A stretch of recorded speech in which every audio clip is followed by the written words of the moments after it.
Good morning mga ka-Anghel University TV. So ito naman yung ating didiligan, yung aking sitaw, no?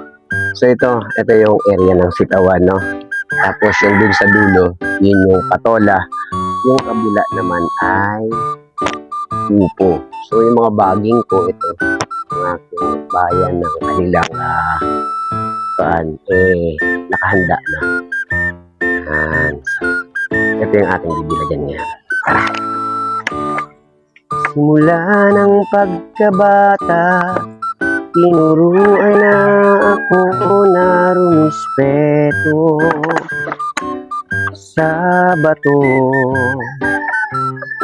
At do'y dumadalain, hihingi pa nga ng awa, trato.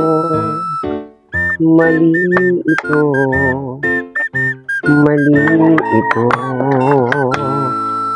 Oh, kaibigan ko.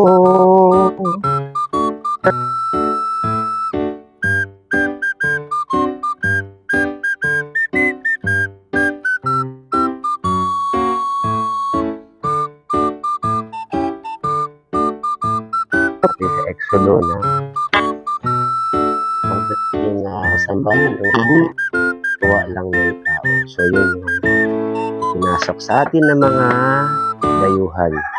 Pinahalik tayo sa gusto nilang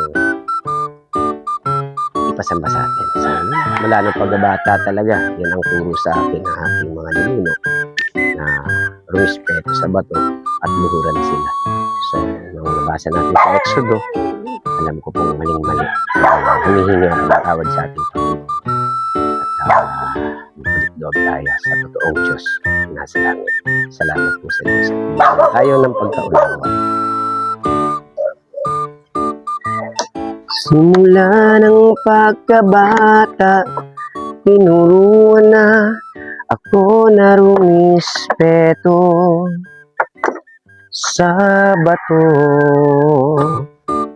At doon umadalangin, hihingi pa nga ng awa sa litrato. Mali ito, mali ito. Oh, kaibigan ko, nabasa ko sa Exodo,